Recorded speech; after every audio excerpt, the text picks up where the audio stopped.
And away we go in the heat wave of Western PA. Hi, I'm Dan Kingerski, right over there, on the Pittsburgh Hockey Now and the National Hockey Now YouTube page. So I always lay out kind of a, what's the word I'm looking for? A syllabus, or wherever we're headed, the docket for these live chats. And I always get to only about half of it as your questions come streaming in. So let me lay it out now, and we'll see how much we get to this time. I will tell you, just had some breaking things with the Hockey Now network that I had to take care of in the last half an hour. So I'm a little unprepared. I will be jumping to some cutaways and screenshots when we start talking about the Penguins draft picks. However, I didn't get as many from our draft expert as I wanted to. That was kind of part of the thing. We were going back and forth. I'm like, no, give me 3 people that the Penguins might draft at 44 and 46. So our draft writer went back to the drawing board, banged out this long story on one guy. I'm like, well, no, give me 3 people they might draft at 44 and 46. So the draft writer went back to the draft board, looked at the long story, and added a sentence at the bottom. I might also take this player. No. I want 3. This is what I've been doing for a while. This is, yeah. So I'm sure you've all been through similar situations. We are going to, talk about those draft potentials here on the big show. We're going to get into Patrik Laine. We're going to get into Barclay Goodrow, and some other potential UFA targets who might be the subject of a buyout. Actually, I had expected the buyout window to A, have begun already, or B, begin 48 hours. So I guess it would have been Friday. The buyout window would have begun if Florida had won last night. Instead, God bless you. Oh, I am so glad I did not sign up to cover the Stanley Cup final. Back and forth, Florida to Edmonton.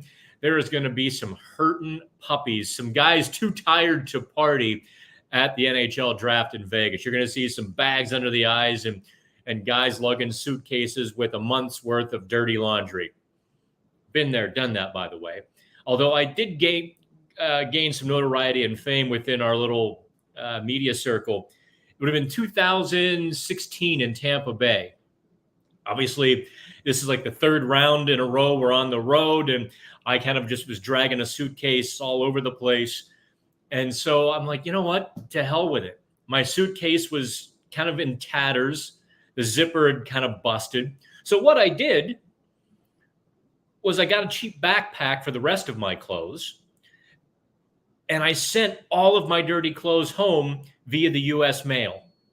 Kid you not. 2 of those big paper envelopes, $6 each, just stuffed them full of laundry, walked up to the counter, and the guy looked at me like, oh my God, this is, and there's a cameraman at WPXI who to this day brings it up whenever he sees me. So anywho, God bless all of them. Let's dive into, do you want to hit the Goodrow Laine target first, or do you want to get into the Penguins draft? Let's start with Patrik Laine, shall we? I'm going to just dial up my little PHN story here, which was so rudely just almost lifted verbatim a day later by an outlet that does that to us far too often. Although a lot of people noticed this time. A lot of people noticed. Where's my Laine stuff? Good Lord. There it is. Okay, so the reason I had really circled Patrik Laine for the Penguins, and it's not because he's only 26, and it's not because he needs a fresh start. It's because of what he could do on the Penguins' right side. How many times have you seen a player in a bad situation produce bad results? It really is kind of unique to hockey in how how much the mental side can affect the physical side. Baseball is sort of, individual, independent. Football has a good bit of that too, but you still see a player's raw talent come through quite a bit. Teams will learn to feature them or whatnot. But in hockey, when the team is just doggy poo, it's amazing how that can make good players look very much the same. And so Laine also, he really had some tough times. He and John Tortorella didn't get along very well in Columbus in the beginning. Injuries, for whatever reason. And, you hope that he's dealing with it in a healthy and productive way. He had to enter the NHLPA Players Assistance Program as well. All of those things, I think, actually are going to make him a better player. You drop him on Sidney Crosby's right wing. Good gosh. That would allow Brian Rust to go play with Evgeny Malkin. Or you drop Laine on Malkin's right side. Although I tend to wonder if Laine, because of his right-handed shot, could play the left with Crosby. Crosby just shovels it over for that one-timer. Just boom, boom. Laine would help the Penguins' power play. And I think just to put the cherry on the sundae here of this little conversation, in fact, here was the article, because I think this is apropos. Penguins trade opportunity on Laine.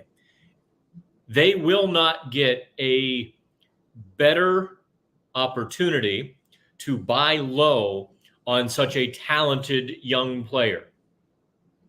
Not going to happen. At least a talented young player with as much expectation to rebound as Laine. He's not going to be a 20-goal scorer with his next team. He's just not. He's going to be a 30-goal scorer if he drops himself into the right situation. The folks in Columbus are assuming, and here's kind of the crazy thing. The folks in Columbus are kind of assuming, I should close the blinds on that light, the glare. And then again, I'm not that pretty. Hang on.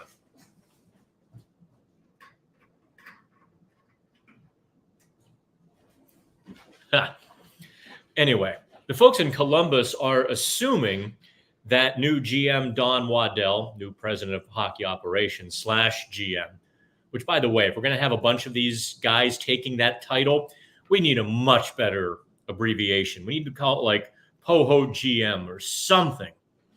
I'm tired of writing out president of hockey operations / GM, Kyle Dubas, Don Waddell, not Jim Rutherford, but you get my point.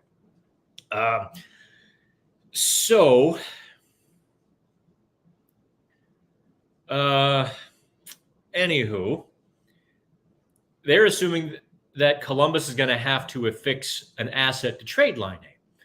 Well, as I wrote in the article, as you saw there, well, the Penguins have some contracts they might like to get rid of too. Listen, affix a small asset with Riley Smith. The Penguins' net gain in terms of salary would only be $3.7 million. How many of you would trade Patrik Laine and, let's say, a mid-round pick for Patrik Laine? I think that's a slam dunk. Don't get greedy and try to affix Ryan Graves to the deal. That's just going a little too far now. But it is, that's along the line of thinking. Instead of Columbus having to spend an asset, hey, we'll give you a little something. I think Pittsburgh would be a great location for Laine as well, because of the leadership in the top of the room with Crosby, Letang, and Carlson. And I think Malkin is a leader in his own way. He's a lot of fun. I think that's well documented that he brings a little something different to the room. And Brian Rust and all of these guys, So I think it would be a very good fit, structure and expectation, but not overwhelming pressure to be the savior. Kind of like he was in Columbus. It was kind of dumped on him. Okay, franchise is yours. DJ says the Jets weren't doggy poo. I think there's more to it. Well, he also had 40 and 36 goals with the Jets before getting traded. Yes, there was more to it. Not everyone wants to live in Winnipeg. And it might have been the start of some issues or whatnot. But I think once you go through the player program, get the cobwebs out, get yourself on the right track, I think the sky is the limit once again for Laine. But in 2 years, you won't be able to acquire him for a song and a dance. NES Addict. Hey, showed up for the live show. Appreciate you. So Nick says, let's remain in fantasy land. How many Russians will we need to add to the team in order for Gino to feel comfortable and play like it's 2009? Oh, I don't recall Evgeny Malkin actually having any Russians on his line. Ponikarovsky.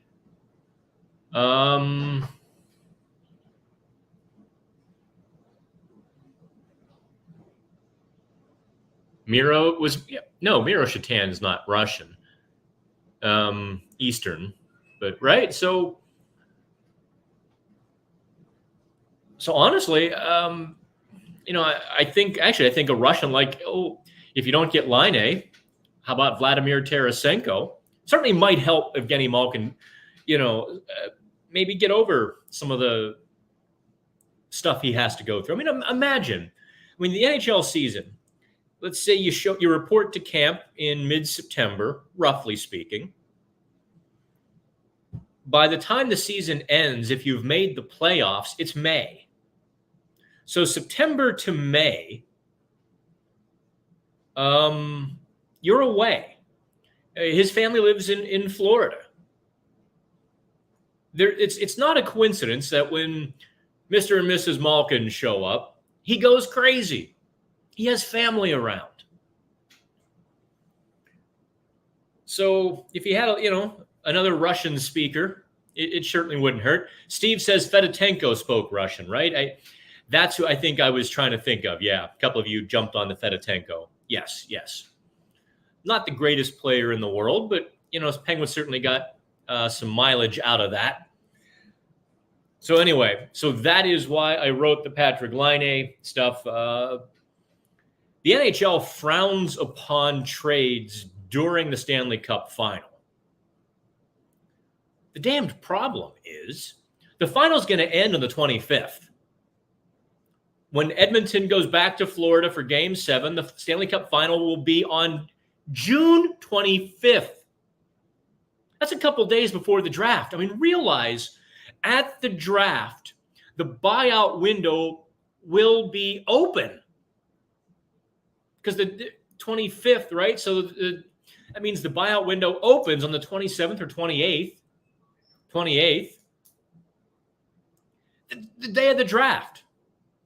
So you're going to have absolute mass chaos, not to mention teams like Florida and Edmonton, who are trying to put off these decisions until the actual offseason, are going to have about 48 hours to make a dozen franchise-shaping decisions. It's absolute insanity. The NHL really painted themselves into a corner with this one. I don't know if they could have called up Marty Walsh, head of the NHLPA, and said, dude, we have to move free agency back a week or something. I don't know if any of that would have been possible, plausible, made sense. But they clearly, with the length of the regular season this year, and the schedule was just daffy. What did the Penguins play? I think I had every game in March, all but one maybe. Was it 17 games in 31 days? Maybe even 18. Just because they had, January and February, these long gaps of no hockey. I digress.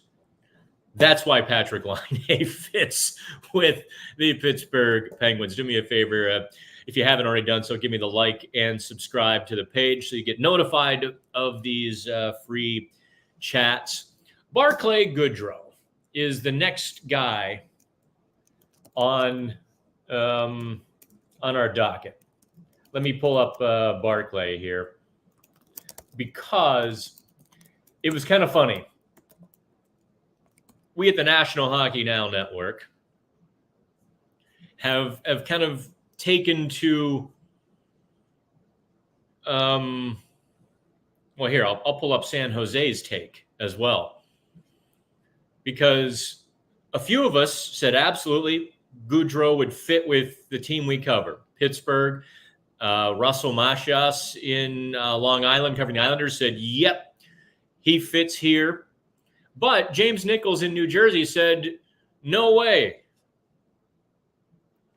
And here, Sheng Peng took it one step further. And oh, you don't need to see eyeglasses. Although I do buy from iBuy Direct, but anyway, what's going on here?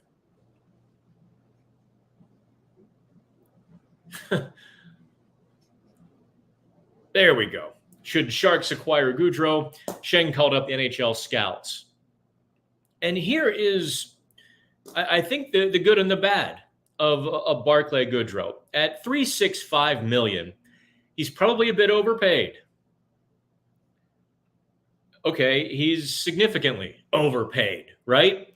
He scored 4 goals this season in 80 games. That's not good enough for a guy making $365 unless you're a defensive defenseman. Goodrow clearly is not. Yet he gets to the playoffs and he scores 6 goals in 16 games.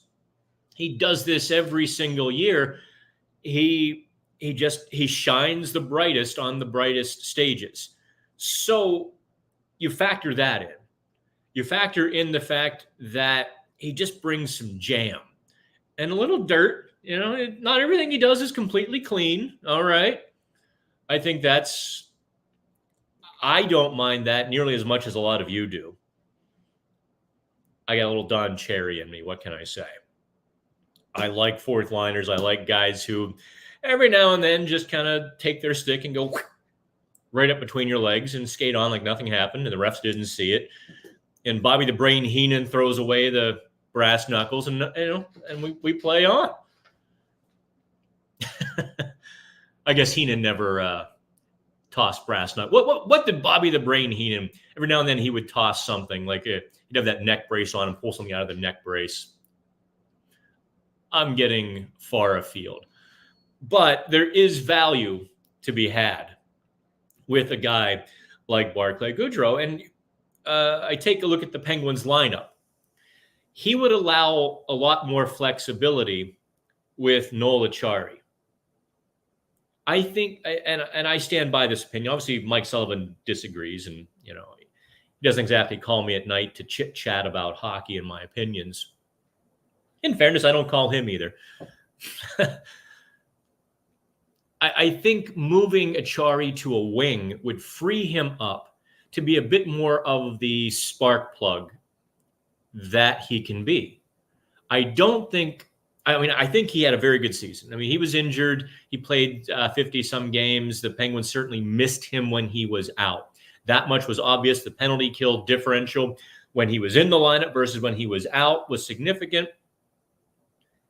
But you can do that as a winger, too.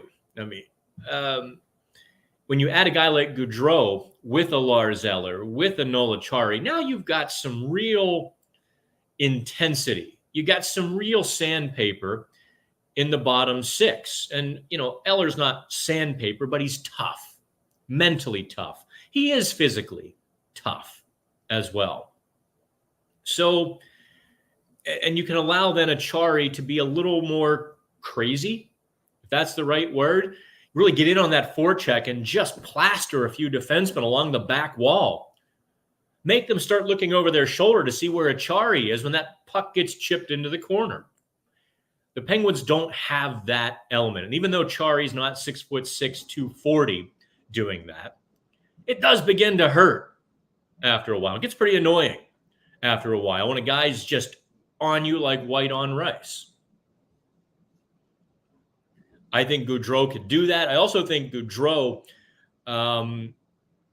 would produce more with the Penguins for this reason. The Penguins are going to scrap. They're going to scratch and claw if they want to make the playoffs in 2024, 25. A lot of these games are going to be big games a lot sooner for the Penguins. And I think that might appeal to Goodrow's whatever switch he has that he flips for the big games. I think that switch would be flipped on. The problem is San Jose might claim him via waivers today. In theory, the Penguins could too, but I don't think anybody wants to pick up that $3.65 million contract for the next 3 years unless you really are at the beginning of a long rebuild or if you see him as the missing piece for a championship contender. By the way, how would that work if Florida or Edmonton claimed him? I mean, he couldn't play in the Cup final, obviously, but that would just be kind of awkward news. You're claiming somebody of that repute during a Stanley Cup final. That's why this darn thing should be over by now. Obviously, New York is setting up for a buyout. And I think the buyout candidates are significant this year because you've got a couple of goalies who need rehomed. You have Goodrow. I've seen that Jeff Skinner might get bought out in Buffalo. I mean, let's be honest, $8 million a year for Skinner. That was a crazy overpay on day one. That wasn't a mistake. That was, what are you doing? He doesn't bring enough to the game when he's not scoring to have warranted $8 million 5 years ago. Was it 6, 4? Time has no meaning to me anymore. All right, let me dive into the questions here now that I've gotten through a couple of the UFA. I mean, I'm curious who you think the Penguins should take a look at for the UFA targets, especially the buyout targets specifically. Let's see here. Why would I entertain Laine? He is damaged goods. Aren't we all? I mean, maybe you're not, but I sure am. Dubas screwed up with veterans on the third and fourth line. Get young.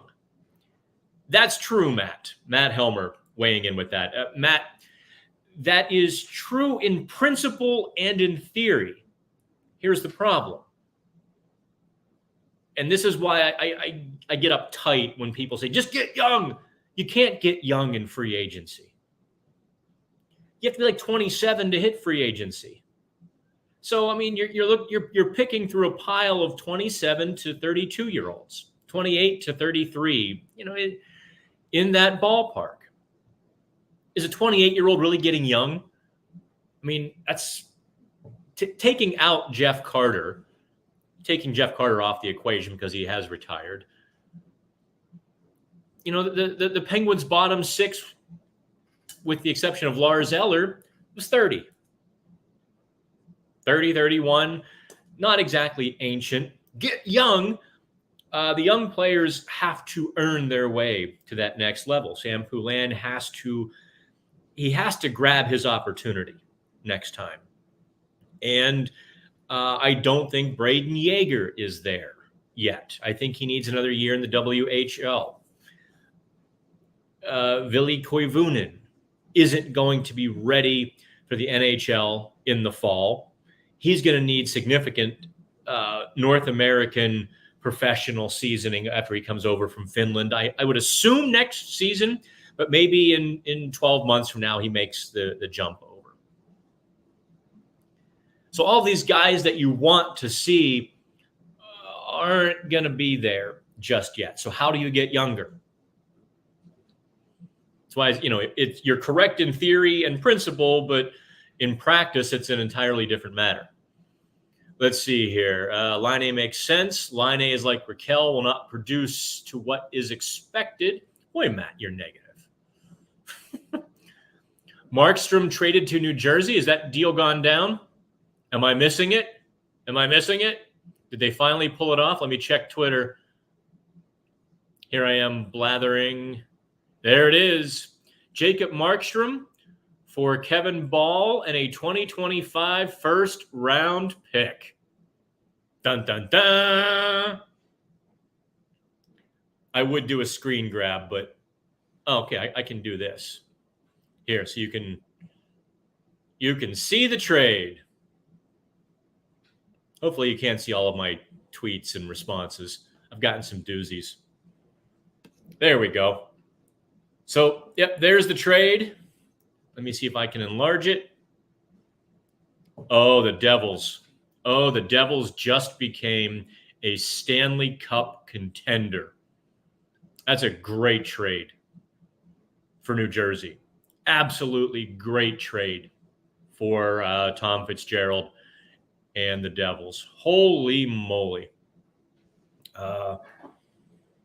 Yeah, New Jersey is there's no question now they're one of the 3-4 teams who can win the East with some level of confidence, you can say that. And they are top 10 in the NHL now with a goaltender, with a healthy Jack Hughes, Timo Meier, Dougie Hamilton will be back in the lineup. So who alerted me to that? Thank you, Josh. Josh Grundling. That was 10 minutes ago. Sorry, I was blathering. Next time, put it in all capital letters. Yeah, is New Jersey back in the playoffs next year? Oh, you bet it. And that probably takes away a spot from the Penguins. I assume Carolina is going to hold serve. I assume the Rangers are going to hold serve. It puts the Devils right there. The Islanders haven't done anything to improve, nor have the Flyers yet. The Capitals, the Capitals were such an enigma. What were they, minus 40 when they made the playoffs? 38, 42, somewhere in that ballpark. Ridiculous. But they won down the stretch. And the other teams did not. So, yeah, the Penguins will be in that same gaggle of mediocrity unless they can rise above it with Ottawa, Buffalo, Detroit, the Penguins, Islanders, Philadelphia, and Washington. Basically 7 teams for 2 playoff spots. That's going to be wild. Unless one of the, unless I don't think Boston's going to drop. And who else would drop out of the Adams division, out of the Atlantic? Who else would sort of fall? Toronto's not going to fall. Tampa's not going to fall. Florida's not going to fall. So wait, did I say 7 teams for 2 spots? Yeah. 7 teams for 1 spot. Everybody else is fighting for that second wild card. Penguins are part of a 17 gaggle now. New Jersey will be a top 3 Metro team. Hands down, no question, with the assumption that Jacob Markstrom is able to play 45, 50 games. 50. He plays 50. Devils are, Steve Nash says, saw reports that New York and San Jose spoke and there was an understanding that San Jose would grab Goodrow. Does that actually happen? Well, we'll find out at 2:00. I think actually, Steve, you're maybe mushing 2 reports together, because the other report was that San Jose was very open to a trade for Cam Atkinson from the Flyers. And I think then the Goodrow thing was kind of a possibility. My gut was the Atkinson thing was much more likely, Yeah, I don't. San Jose would be nuts to take on Goodrow's salary. $3.65 million for a team that is trying just not to have its hat handed to it each night. I don't see that. Now, if you get him for 2.5, a guy who scores 4 goals in 80 games, now we're talking. Okay. Jay says, I think Laine would produce. Yeah, he definitely, I think so too. BJ, depending on the ask from Columbus for Laine, he's okay with it. Adjust our expectations and not expect to be a 40, 50 goal scorer off the hop. No, I think you'd hope for that. I mean, I think that's just human nature. I think he would hope for that. And that would be probably the best thing for him. I mean, look, as a sniper, what's the one thing you want to play with? A great playmaking center, right? And the Penguins have those. Okay. If Laine turned into a Kessel type, improved the power play, got 60-plus points, that would be fine. It's funny.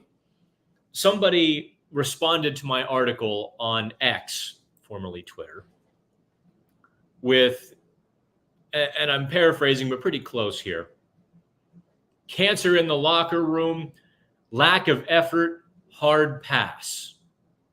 To which I simply responded with a picture of Phil Kessel. Right?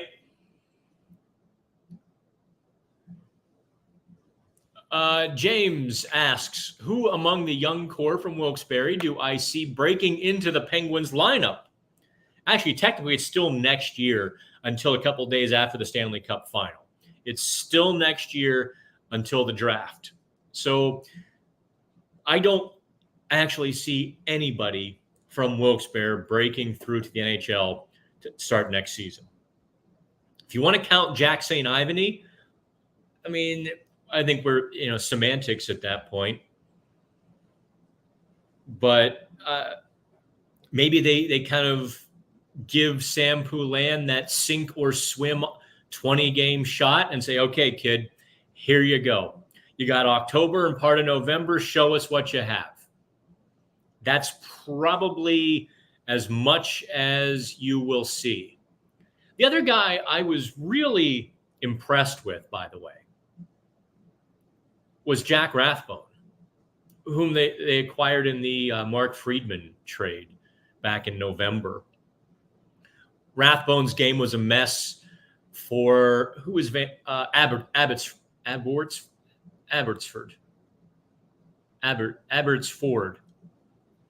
somewhere there in British Columbia, Abbotsford. I'll just kind of say it locally. His game was a mess there after, a couple years of back and forth with the NHL. Penguins acquired him as just kind of a flyer. And he was a mess with the Wilkes-Barre Scranton Penguins for a bit. And then it clicked, like January. And he was really good in the playoffs. And I mean genuinely controlling the puck and the play when he was on the ice. I was very impressed with Rathbone, except he is a Group 6 free agent because he hasn't played enough NHL games yet. He's too old. And the Penguins haven't re-signed him. I haven't been able to get anybody to say if they're talking or if he's going to hit free agency. I would assume at this point he is going to free agency, at least see what the market is. He would be an interesting left side guy that you would bring along slowly besides St. Ivany because he skates so well and moves the puck well and jumps into the play. St. Ivany would be a great sort of counterbalance to that. The problem is if it doesn't work and you haven't signed or acquired somebody else, now you're pretty much screwed. So I think that would be the downside to it. But, it would be interesting if they maybe, I guess the backup should be Ryan Graves. That contract is going to sting for a while. Can we train Goodrow to start throwing salt in the eyes of the other team? doing some flare chops. Woo! Great job, Nick. Matt says, my thoughts on Max Domi, type of player we need, more sandpaper with some skill. I don't think Domi has that much. I think Domi's last name causes people to think he has more sandpaper than he really does. I was always under the impression he was a bit of a sandpaper guy too. I think at this point in his career, I mean, listen, Toronto got Domi and Bertuzzi, two guys with heritage sandpaper names, for that aspect, and I don't think they got it. So my thoughts on Max Domi are, I'm not going to use the word overrated. I think that's disrespectful in this case. But I will say he would not be what you expect. You're not getting what you think you're getting with Domi. I mean, yeah, could he help the Penguins? Sure, in that depth scoring department. What did he have, though? 35, 40 points this season? Playing on a line with Austin Matthews? No offense, guys. I think I would have had 20 points playing with Matthews this year. I would have also had a few more fights. Oh, Chris corrects me. It was $9 million for Jeff Skinner. I guess $9 million. My God. They wish it were 8. Yeah, they wish it were like 4. My take on Achari is why I think people criticized his season. He needs to be on the wing to be a wrecking ball. We were told they signed. Yeah. Now, folks, I mean, I know some of you are finding me on these live chats. I'm a beat writer by trade, primarily. I mean, listen, I did radio for 20 years, made the flip to being a beat writer. And now I do these once a week. So you have to kind of read me every day because I'm writing all the time and I'm kind of just moving. It would have been, I think, later November. I sat down with Cookie, my favorite nickname on the Penguins, by the way. Noel Acciari's nickname is Cookie because he loves to have a cookie before the game. That's part of his pregame ritual is to have, I think it's 3 Oreo cookies. And when he was first in St. Louis, first game, he goes to the dinner table, like the media, or not the media, but the players' buffet, a little dinner table before the game. There's no cookies. And he kind of pitched a fit. Like, where's my cookies? What? There has to be cookies. Where are the cookies? And it would have been, I believe, Alex Pietrangelo, who just shot across the room. Cool it, Cookie. And everybody breaks into laughter, including Acciari. And Cookie stuck. They just started calling him Cookie that night, and it has stuck ever since.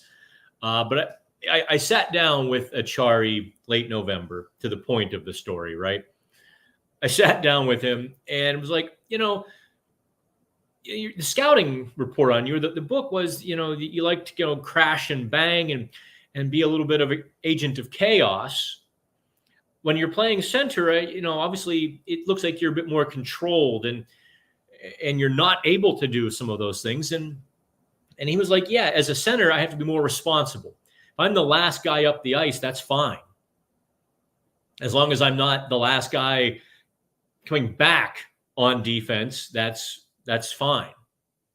And so as much as he wanted to get into the corners and, smear a few defensemen upon the glass, it wasn't happening because, he had to be defensively responsible, or at least he felt that. And so he played a very controlled, very disciplined sort of game. Put him on the wing, and yeah, you might get the wrecking ball. People, I think, he could be a little, shades of Brandon Tanev. Let's see here. Farabee, Kaliev, Nick Robertson, Marco Rossi, Peyton Krebs, Cole Perfetti, Holtz, Kent Johnson, Frost, Doriev. What am I reading all these prospects for? Okay, here we go from Jay. All young and have some trade buzz, should be targets given Dubas's goals. you're right on a few of those. I've already written about Nick Robertson, who, as a second-round pick, was included on the Maple Leafs bubble roster. He made the Maple Leafs with just an outstanding training camp in 2020. Here we are 4 years later, and he hasn't been able to really crack the Maple Leafs lineup to this point.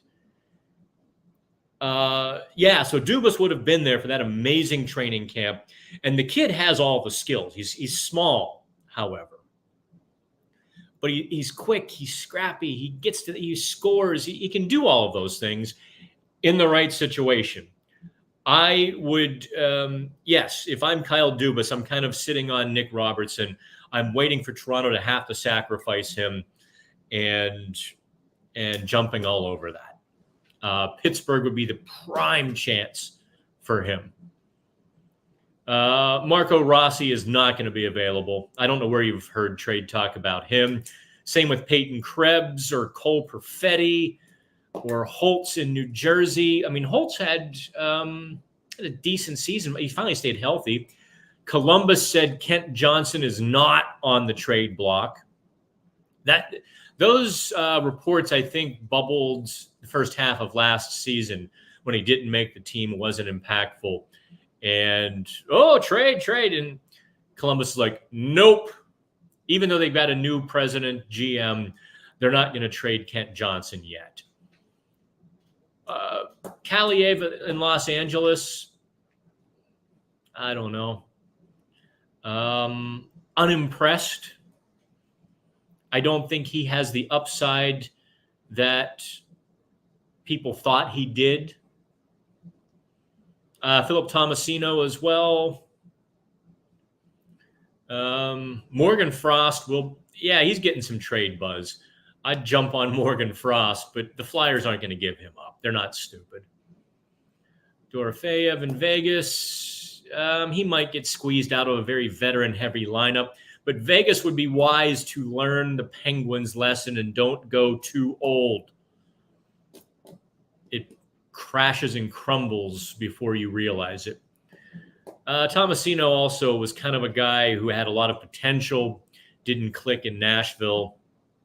He's going to bounce around a bit. So you're right, Jay. Those are guys that if they're available, you certainly target. You can't take too many cast-offs, at least without a plan for them. I'm going to really veer off course here, kids. Strap in. Here we go. It would be about 15 years ago now. The Houston Astros in the post-Roger Clemens era were just an absolutely terrible team. Awful. And they realized this very quickly. So what they did was they basically took their pooper scooper and went around baseball collecting all of the fading prospects that they could, just by the bushel.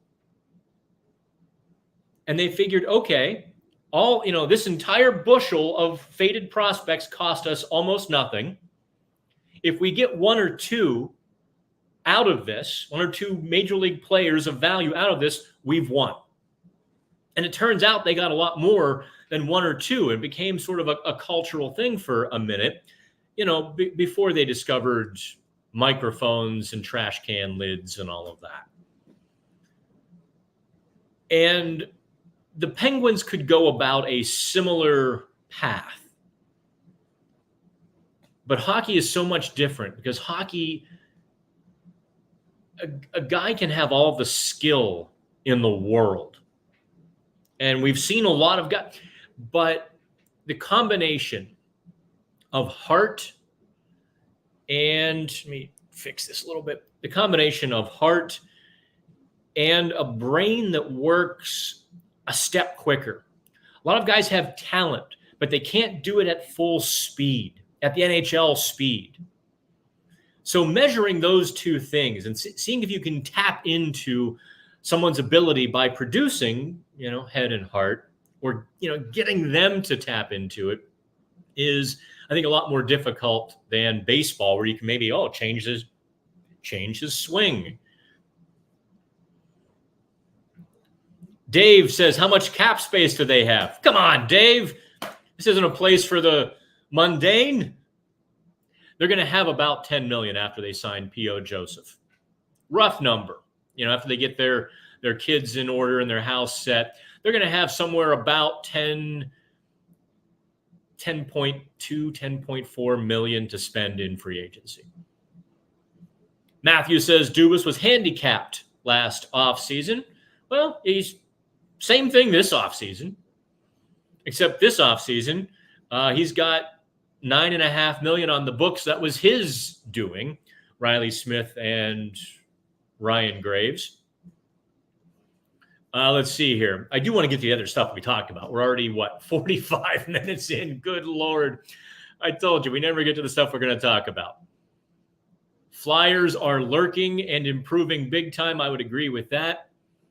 No one's talking about Puustinen. Is he getting overlooked in all of this?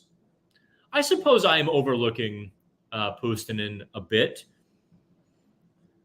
I think Puustinen is pretty close to his ceiling, though.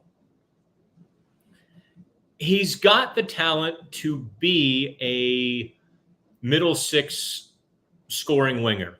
That's, to me, a middle six scoring winger. A lot of third line duty. That's 40 points. You hit that, you've done really well. I think Puustinen has that ability. The problem with him, and he's already in his mid-20s, don't forget. He was a 7th-round pick who stayed over in Finland for a few minutes before coming over and spending a couple of seasons in Wilkes-Barre. He's older than you think. He's not 21 anymore. He can disappear. He can get really soft. When Mike Sullivan puts the boots to him, he'll have 5 or 6 really good games and then recede. They'll scratch him, they'll put the boots to him, and then he'll have a good game, and then he'll, so I honestly, he is being overlooked. I think that's maybe part of him, that inconsistency could be proven wrong. This coming season, I think, will be huge for him to establish himself as an NHLer, or I think you'll see him begin to kind of take the Daniel Sprong circuitous route around the NHL, where you're a different team every year. You're a poor man's depth scorer. Oh, we need somebody quick. Okay, get Puustinen, get your 30 points, and then look for somebody else next year who can stick around long term. That's where he's gonna decide which path he goes. Let's see here. What about Vasily Ponomarev? Does he have a shot? I think so.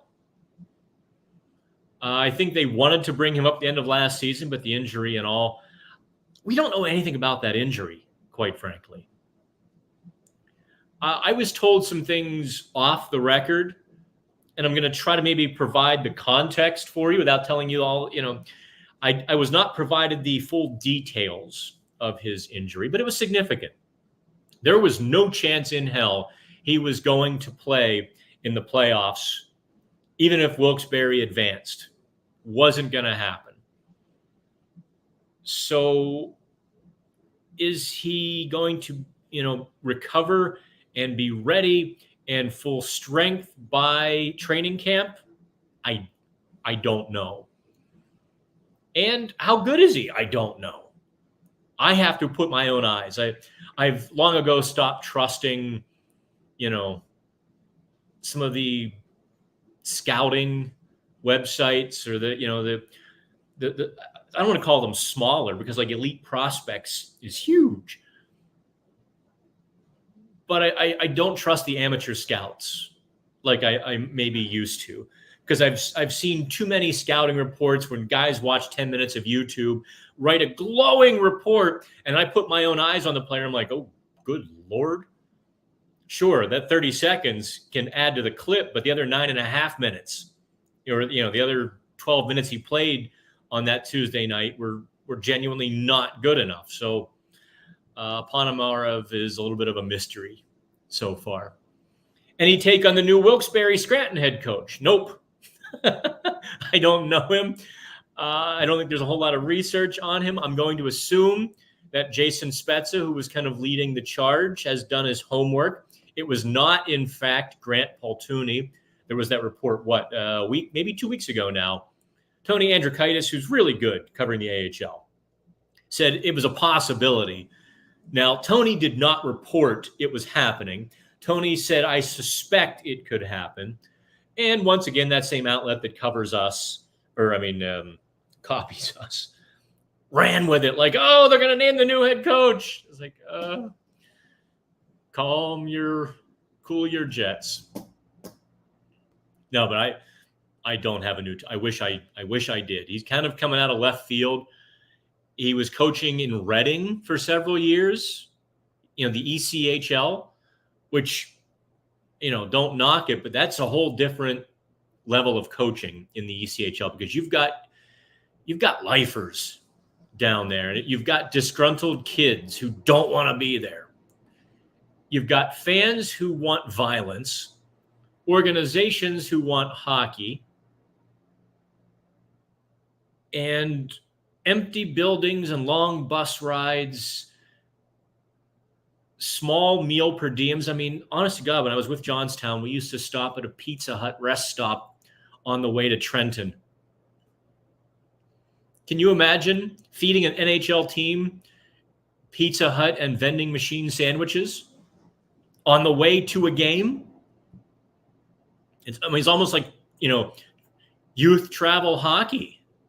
But that's just the life you have to lead in that league. And he survived that.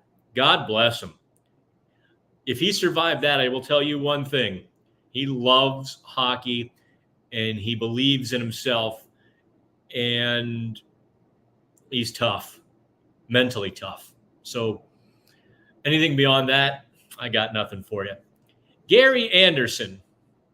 I can't help but think of the Steelers kicker. When you're the littlest guy on the team, the old McDonald's commercial. Anyway, we never got to see Ponomarev. Yep, injured high ankle sprain. I think okay, was it a high ankle sprain? Sure, we'll go with that. Dubas said he would have been playing all of those games down the stretch if he was not injured. Well, Dubas kind of said. They didn't quite say it that forcefully, Gary. He said they had hopes to get him acclimated and then bring him up. Sure, hopefully. Saw him with 2 games. He's an NHL. Okay, Gary says he's an NHL player. Depend on where the Penguins play him. Center is not his natural position.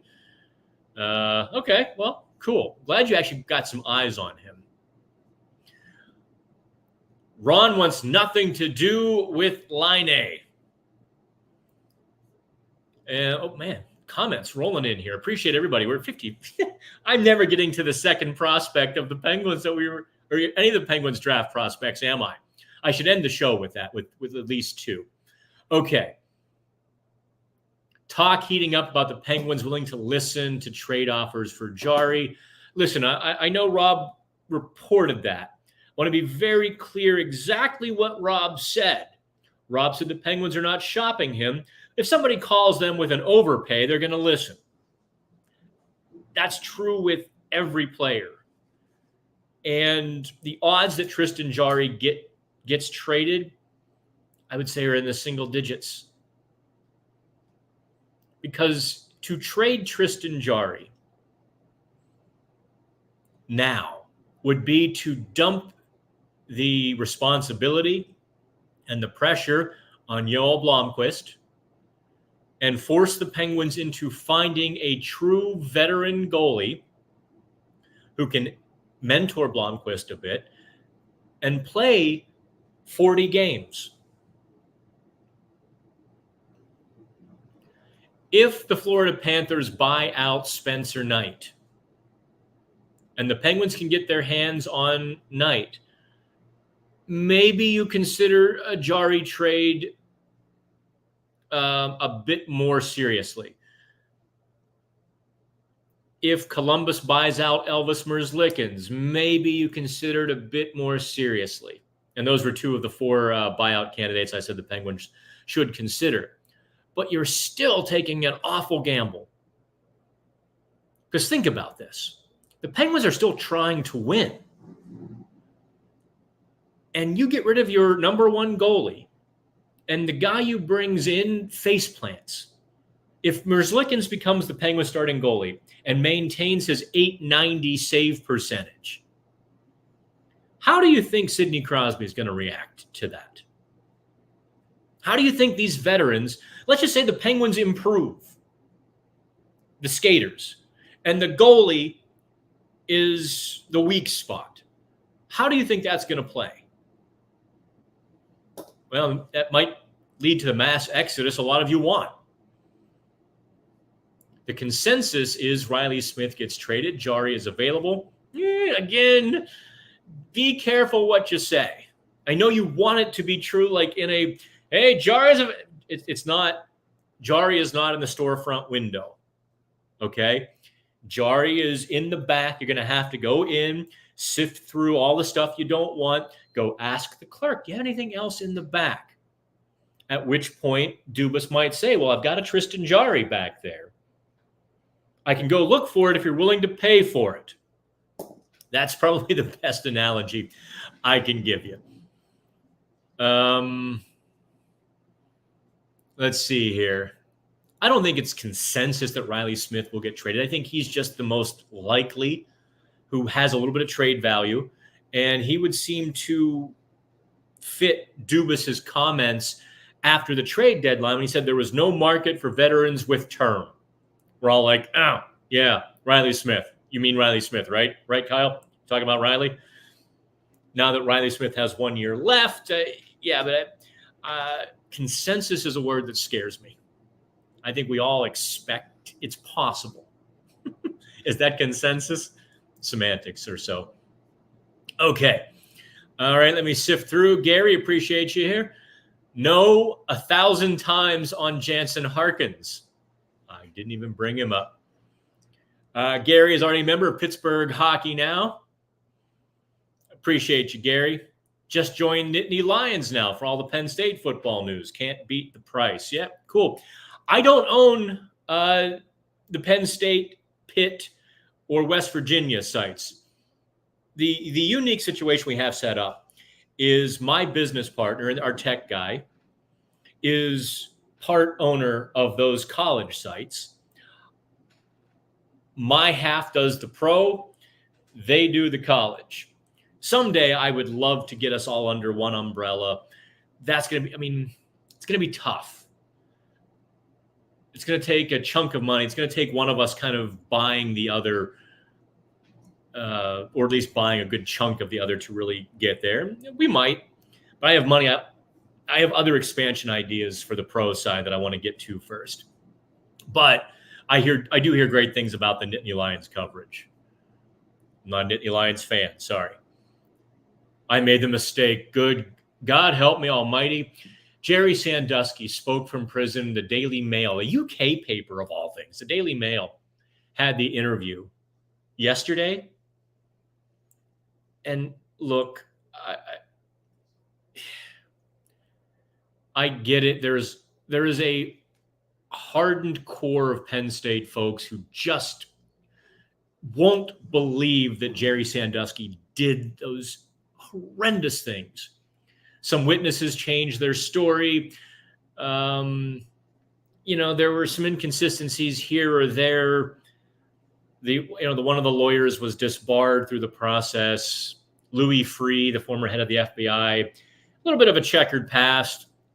But the reality is, my God, I knew about that stuff in 1998. Let me rephrase that.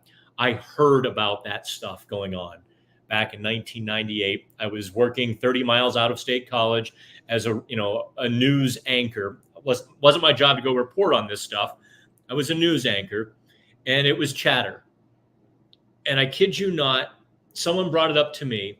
And in this town of Lock Haven, where I was going to school and living, it was just an awful, ugly rumor mill central. And I'm not kidding. everybody who was successful, there was rumors about them around town. That the guy who owned the piano and organ store was smuggling drugs in the organs, and everybody had seen it. The guy who owned the tanning salon and the video store, well, he had peepholes in the tanning rooms. No, none of this stuff was true. But that was just kind of the angry little small town that was very economically depressed, but also still very close-knit. This is the stuff that happened. And so when someone brought up to me, and I'll never forget it, because it was just so, it was just one of those moments, you're like, not possible. This is the dumbest thing I've ever heard. Someone said Jerry Sandusky was under investigation for molestation at the local high school. And I was like, knock it off. You people say this stuff all the time about somebody who's successful. It's garbage. Well, turns out, yeah, I'll never forget it. So anyway, don't at me with all the Penn State, move on, accept what it happened, and look forward to a future. Anyhow, Malkin and Latang's production says, Kevin, as I turn the page as quickly as I can, at $6.1 million a year still seems reasonable despite some decline. Why does everyone complain so much, and what do I think? Kevin, oh, that's a brilliant question. I think Penguins fans are bored. I think we have become accustomed to so much turnover and change in professional sports. The Penguins being out of the playoffs certainly adds to it. There's probably two pillars to it. One, missing the playoffs and the decline. Two, Penguins fans are bored. They want new shiny toys. They see Chicago get Bedard and Edmonton get McDavid. They see Montreal even get Slavkovsky and these, all these top picks and all that excitement of who are they going to draft? Who are they going to draft? And they see these teams rebuilding.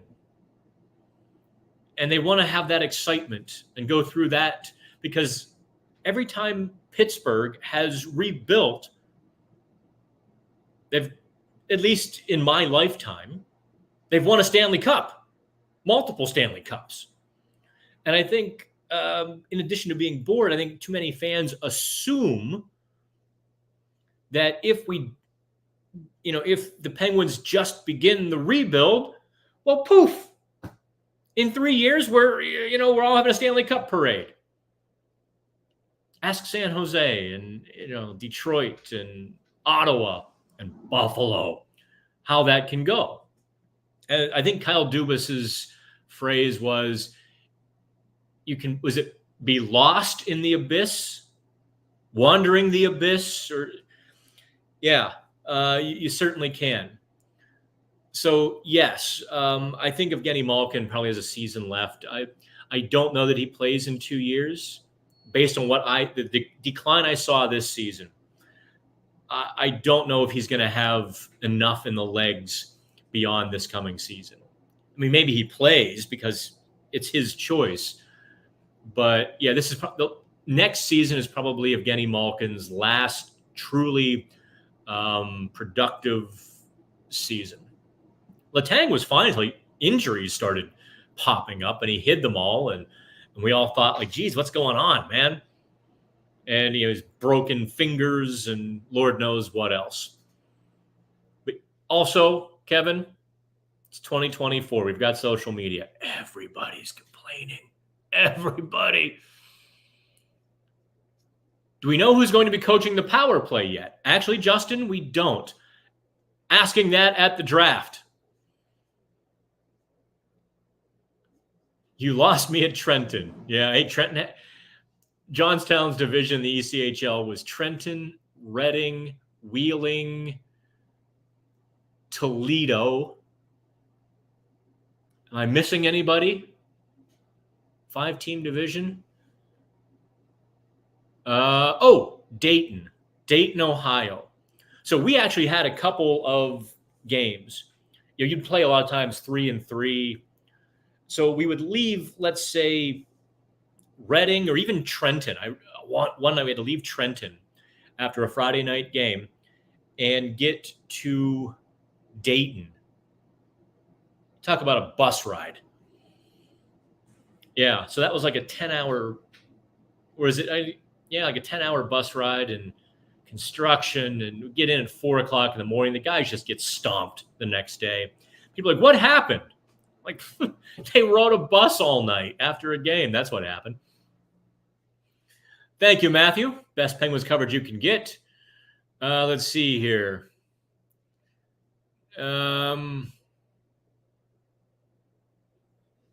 Can't say Nick Robertson would turn out like his brother in Dallas, but Nick just didn't get a shot after separating his shoulder. True.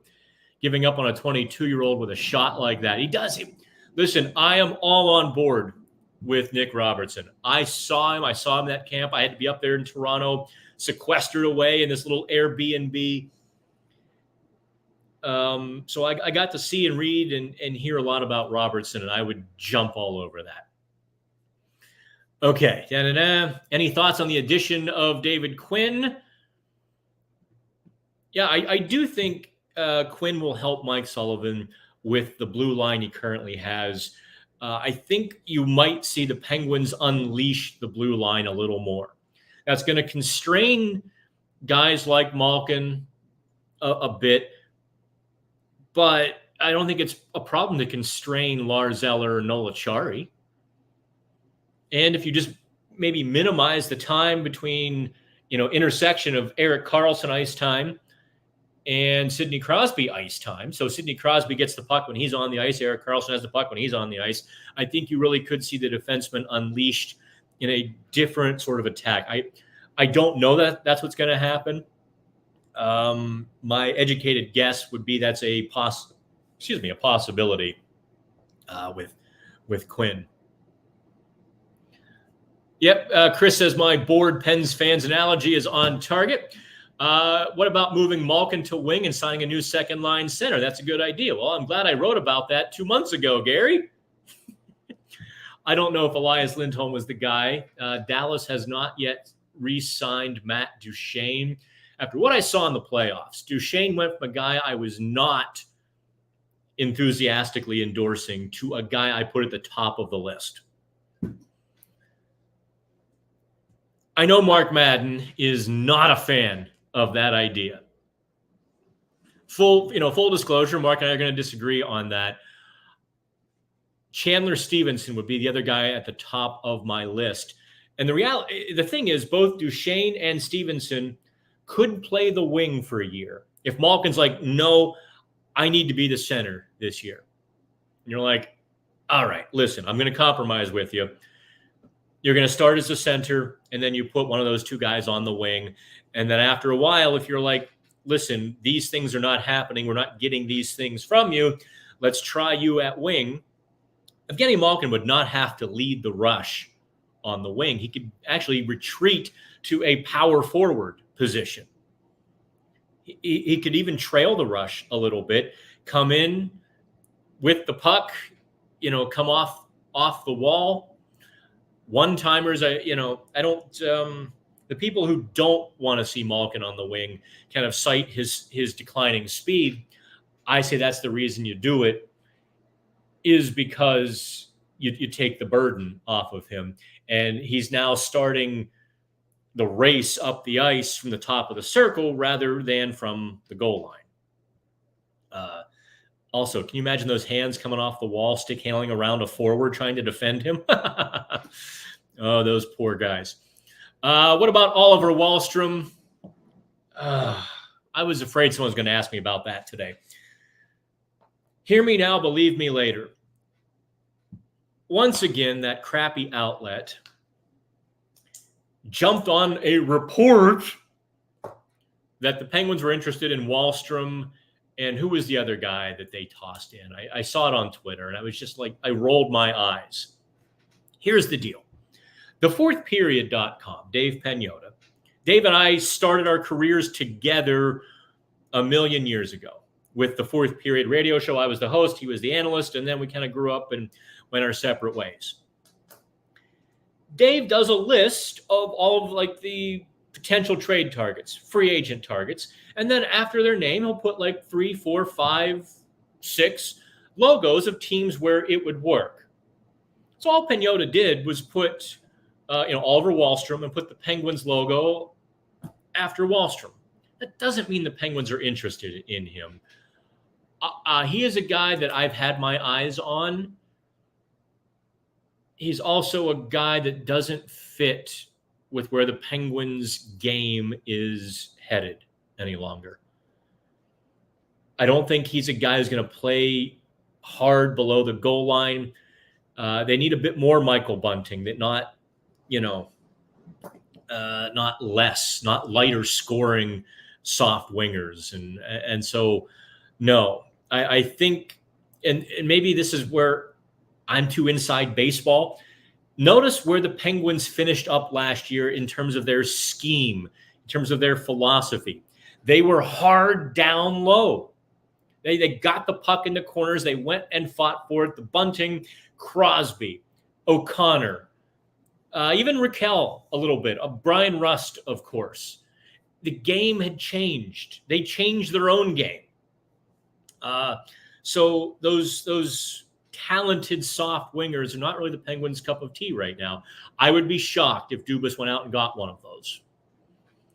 Let's see here. Oh, yeah. Mangiapane. Again, yeah. Don't take that as a report that the Penguins are chasing them, okay? It was merely that, internet writer thought that they would fit with the Penguins and put the logo there. Okay, we're an hour, 11 minutes into this crap fest. Like, subscribe, do me a favor. The more you like all that stuff, the more YouTube pays me. I still have the draft, guys, from an hour ago. David Letourneau is the first guy that Russ Cohen, you know him from Sirius XM radio. He did a bit of writing for Philly Hockey now. He's the prospects expert. David Letourneau was the first guy that Russ circled for the Penguins when he and I were chatting about it. 6'6.5". You want to call it 6'7", 6'6", whatever. 214 pounds. He is going to Boston College in the fall. Right now, he's playing at a prep school a bit north of Toronto. So he's playing like the St. Mary Shattuck teams. He's in that world. He's going to Boston College next year. He can move well enough. Russ tells me he's got, he can generate some speed on his crossovers. He's not going to be a swift skater like, a speed demon at 6'6". That would be a little crazy. He's got some skill. He can use his body. And the thought is he'll be available at the 44 or, and 46 pick. I should pull him up here. And I'm kind of done with questions. Let me see if I can get some images of the kid. He's big. Here we go. Who did I just click on? Oops, I don't want to click on a competitor. Even if it is the New York Times. Don't want to do that. I haven't written my feature on him yet.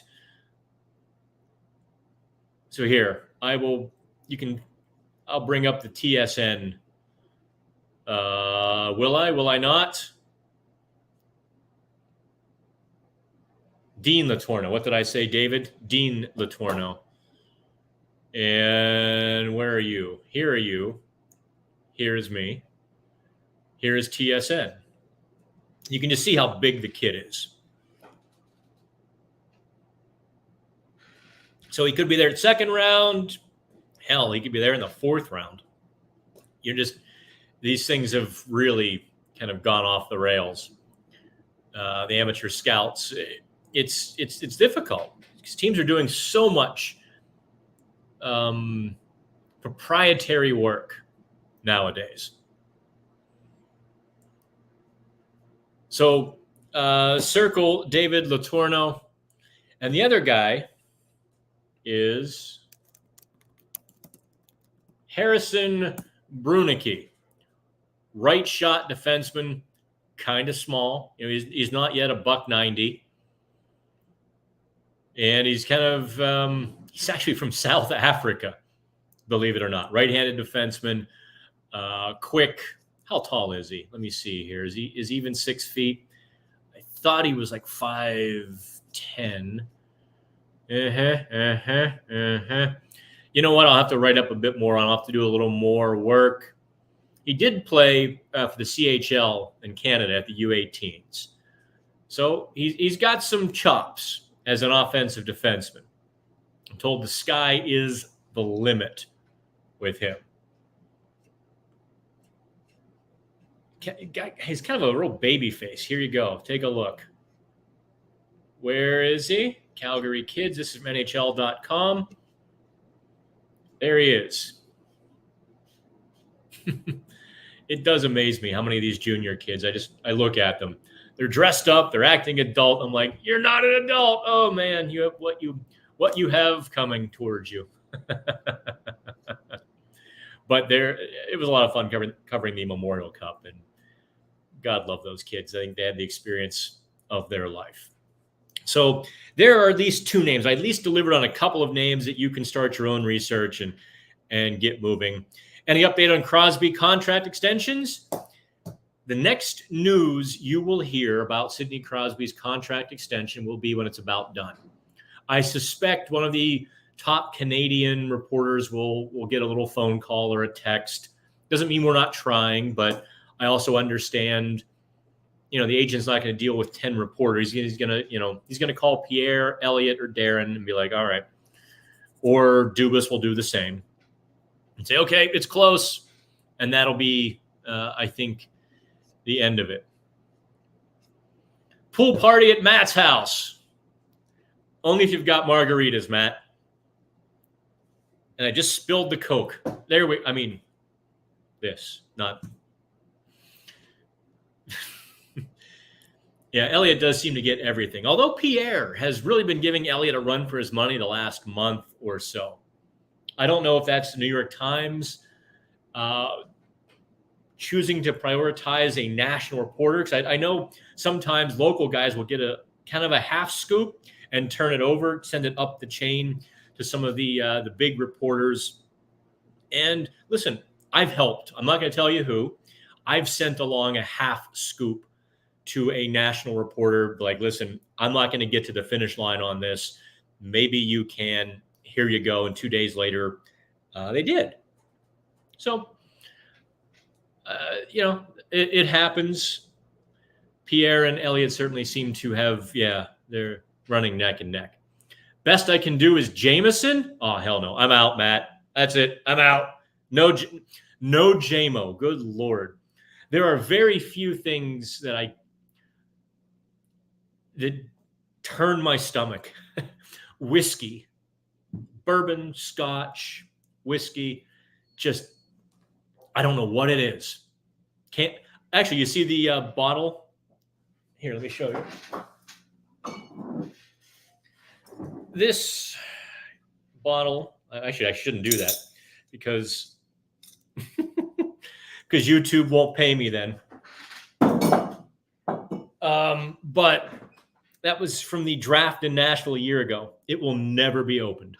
I kid you not. Absolutely no, positively can't do it. I drink. I hope this joke isn't offensive. I drink like a sorority girl. I need sugars and I need umbrellas and then I'm happy. Or beer. Okay. I appreciate you. Yeah, 30 more minutes, I can break the Goodrow waiver claim. Either way, kids, hey, it's always been a pleasure. I've done way too much on this one. I feel like I've said everything. And then I come back for a new show and you guys ask me new questions. So we'll do it again next Wednesday. Always appreciate you. Have fun. Like, subscribe, send money my way. Either subscribe on PHN Plus or just drop it in an envelope cash. I'm not picky. All right. Have fun.